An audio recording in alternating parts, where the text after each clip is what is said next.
Understanding the attachment style of your partner or someone else you're interacting with can give you great insight and be really helpful.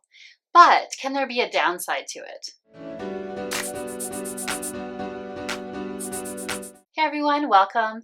I'm Sonia, and I am a life and relationship coach who seeks to give you tips on this channel to help you live your most fulfilling life and have your most fulfilling relationships. So today I want to talk about the downside, potential downside of this discovery of things like attachment styles. It's like we're understanding our partner perhaps better.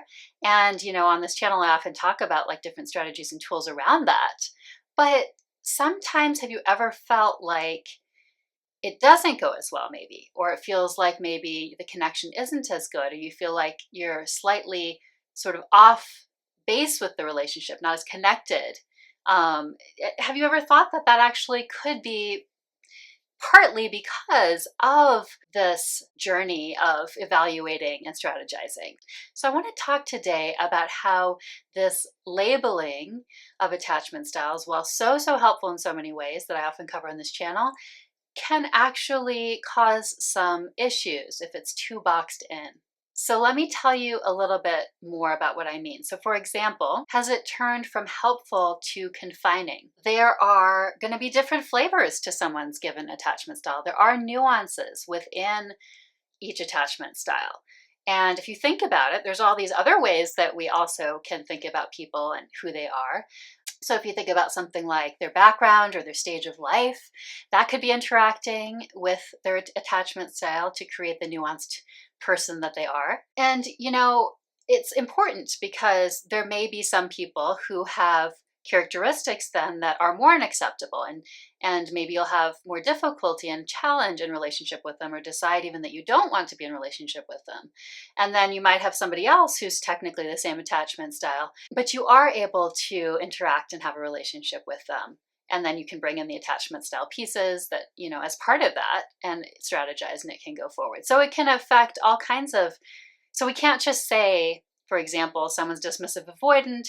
This means because they're like this, either I have to use these exact techniques always, and or it's not going to work out because of that, or it will work out because of it. This person is this other attachment style. It's going to be like a great deal more complex and messy than that. Again, it's super helpful to have things distilled down into this template so that we can have the insight and we can actually use it and make practical steps and practical changes.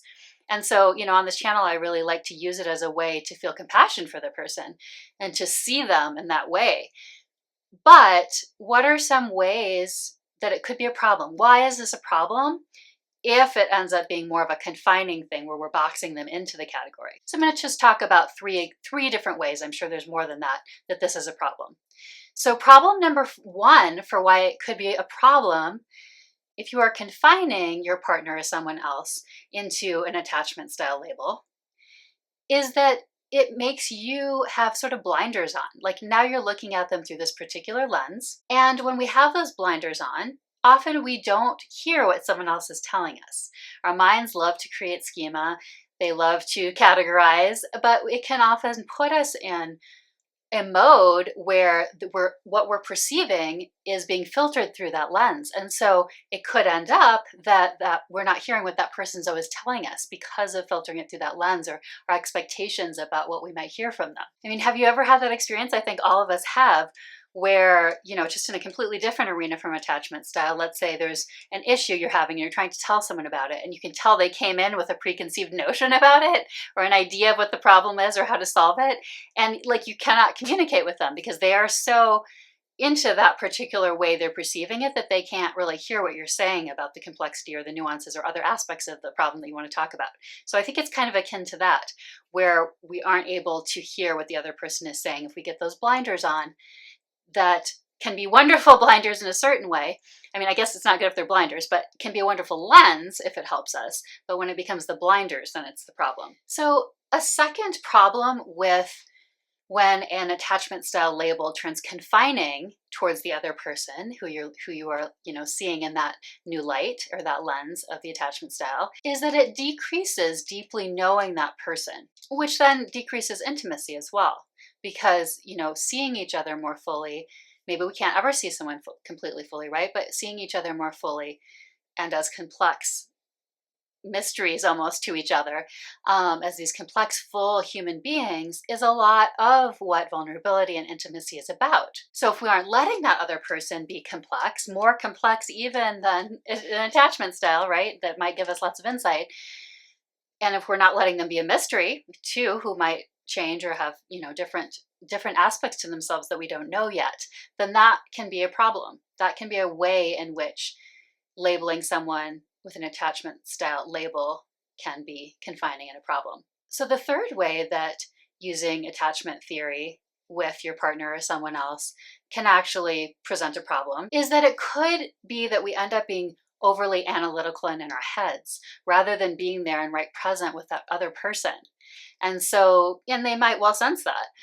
And so, it's so important to use these insights and possibly even strategize. It's important to sometimes think through what we say, but can we avoid getting really analytical in the moment? Can we do that and be present to what we're about to say and even think about it, for example, or be even aware that the other person may be having a reaction that's in part of their attachment style, but also really be present with that person. So an example of where you're not doing that would be if you not just recognize maybe that you see, for example, a reaction in someone that's due to their attachment style. Maybe you have that ping of oh, this is that aspect of them coming up. But if you really go into your head about it, let's say you then start thinking about all the ways that they're that, and you go into that kind of analyzing rather than being present with them, then that could actually be a problem side of that knowledge about the attachment style for that particular relationship. So what can we do about this? Let me give you a couple, 5 or 6 different ways that we can address this. So the first way is to still do those attachment style strategies, based on your knowledge of what the other person's attachment style is in terms of approaching them and how you interact with them, but really keep the nuances there. So when you're going to be thinking about your tone, when you're going to be thinking about, all those different pieces of it, just trying to remember that they are, yes, that attachment style, but they may be a particular percentage of that attachment style. They've got all those other factors that I was talking about interacting with it as well. So keeping that in mind and using the strategies, but nuancing them. So again, the strategies can be part of it, the attachment style healing strategies and interactional strategies, but remembering that it can be a little more complex and more nuanced than it might appear just from what you've learned about it.